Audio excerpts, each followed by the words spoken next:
ওয়ালাইকুম বন্ধুরা, আজকে যে মোবাইলটা নিয়ে আসলাম আপনাদের কাছে, এটা হচ্ছে যে স্যামসাং S6। এই ফোনটার প্রবলেম হচ্ছে যে মোবাইলটা চালু হয় না, এবং কি এটা যদি আমরা চার্জার কানেক্ট করি সেক্ষেত্রেও কোনো চার্জিং শো হয় না। আর এখানে দেখতে পাচ্ছি আমরা 6 এম্পিয়ার নিচ্ছে, ঠিক আছে। এরপরে আমরা এখন মোবাইলের দিয়ে যদি খেয়াল করি, মোবাইলের ব্যাটারিটা আমরা চেক দিয়ে দেখছিলাম, কিন্তু ব্যাটারিটা ভালো আছে এবং যে পরিমাণ চার্জ হচ্ছে ওই পরিমাণে মোবাইলটা অন হওয়ার কথা, কিন্তু অন হচ্ছে না। তো সর্বপ্রথম আমি একটা জিনিস খেয়াল করলাম যে চার্জে যখন লাগাই আমাদের কোনো আইসি হিট করে কিনা। তো আমরা যখন দেখেন সহজলি যেই চেকিংটা আমরা দিয়েছিলাম এই ফোনটাতে, চার্জে লাগা যেহেতু এখানে 0.6 মিলি অ্যাম্পিয়ার নিচ্ছে, কিন্তু কোনো ধরনের পাওয়ার প্রোভাইড করতেছে না মোবাইল থেকে। তখন আমি আইসিগুলো এরকম চেক দেওয়ার সময় দেখি যে আমাদের যে পাওয়ার আইসিটা আছে এটা খুবই হিট করতেছিল, আর প্লাস এখানে একটু কেমন জানি জ্বলসে গেছে এই টাইপের মনে হচ্ছে। তো এখন আমি পাওয়ার আইসিটা উঠিয়ে দেখব অন্য একটা নতুন আইসি লাগিয়ে যে আমাদের সমস্যাটা আসলে সমাধান হয় কিনা। তো চলুন মূল ভিডিওতে ফিরে যাওয়া যাক। এখন আমি প্রত্যেকটা কম্পোনেন্ট আগে বোর্ড থেকে আলাদা করে মাদারবোর্ডটা এখান থেকে ছুটিয়ে নেব।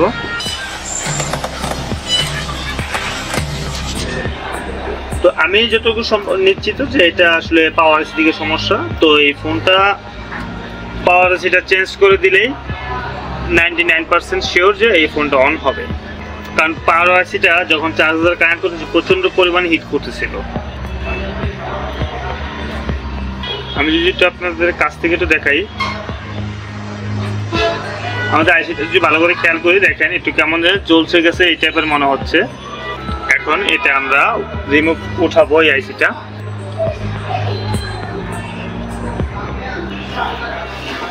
আর এই আইসিগুলো উঠানোর আগে অবশ্যই আমাদের ভালো করে একটা জিনিস খেয়াল রাখতে হবে, যে কোনো আইসি হোক না কেন, যে আমাদের যাতে এই যতটুকু সুরক্ষিত রাখা আইসিতে ওঠানো যায়। কারণ আইসি ওঠানোর ক্ষেত্রে অনেক সময় আমাদের লাইন ছিঁড়ে যায় বা পা মিসিং হয়ে যায়, এগুলো যাতে না হয়।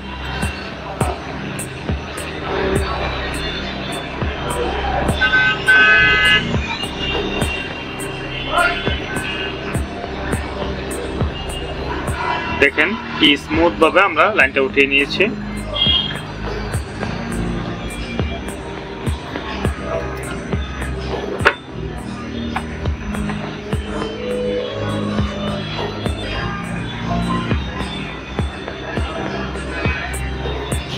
প্রত্যেকটা পা একদম কি সুন্দর ভাবে উঠে আসছে, আইসিটা উঠে আসছে মাদারবোর্ড থেকে।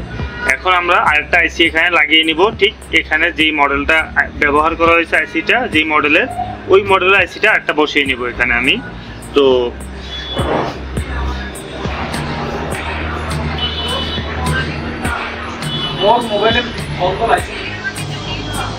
এখন আমি একটা আইসি পাইছি, এই আইসিটা আপনার দেখা যাচ্ছে যে এখানে অন্য একটা ইয়াতে কানেক্ট করতে হয়েছে। এখন আমি এটা রিবোল করে পরিষ্কার করে নিব আগে, তারপর রিবোল করে আমি এটা এই মাদারবোর্ডে বসিয়ে দেখবো আমাদের আসলে কাজটা কতটুকু কি।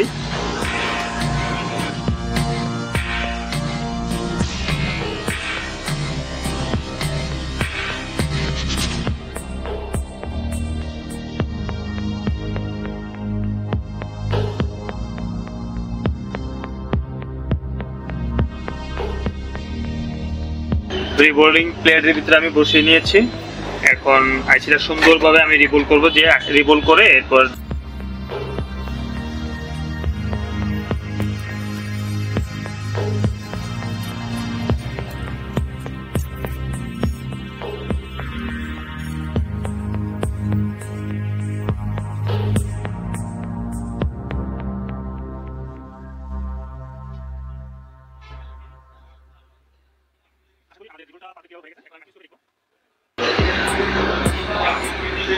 আশা করি আমাদের রিবোলটা পারফেক্টলি ভাবে হয়ে গেছে। এখন আমি মাইক্রোস্কোপে দেখব।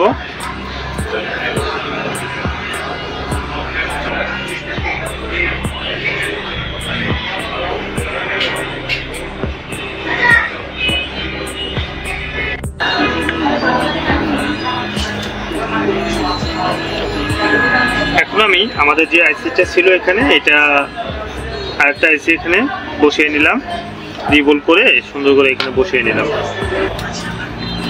আর একটা কথা, আমরা আইসি যখন বসাবো অবশ্য আমাদের যে ইয়া আছে এই জায়গায়, এই আইসি বসানোর যে পিনগুলো আছে নিচে, এগুলো আমরা অবশ্য পরিষ্কার করে ভালো করে সোল্ডারিং করে এরপর কিন্তু নতুন আরেকটা আইসি আমরা এখানে বসাবো।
Kali, mana dulu deh, mana dulu, ada deh, sama dulu. ওকে, আমাদের আইসিটা লাগানো কমপ্লিট। এখন আমরা মোবাইলটা রান করব। আমি নিশ্চিত যে আমাদের এই ফোনটা এখন অন করবে, আগের মতনই স্বাভাবিকলি ইউজ করতে পারবেন। তো আমরা ফিটিং দিয়ে দেখি যে আসলে আমাদের কাজটা কতটুকু কি। আপনারা যদি এরকম কাজে এই ধরনের সমস্যা দেখেন তো অবশ্যই আপনারা প্রথমত পাওয়ার আইসিটা চেক দিবেন যে আসলে আমাদের পাওয়ার আইসি ঠিকঠাক আছে কিনা। ঠিক আছে, তো রিভোল করলে বা অনেক সময় হয়ে যায়, কিন্তু যদি আইসি হিট করে বা ওভার হিটিং বা অতিরিক্ত হিট করে তাহলে দেখা যাচ্ছে আইসিটা চেঞ্জ করে ফেলা ছাড়া আর কোনো ওয়ে থাকে না। তো আমাদের এই আইসিটা আমি নতুন লাগিয়ে নিয়েছি, আশা করি আমাদের সমস্যাটা সমাধান হয়ে গেছে।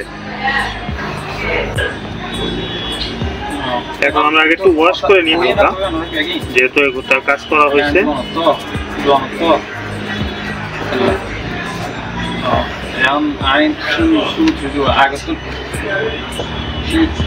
ওকে, আমরা এখন ফিটিং দিয়ে নিব।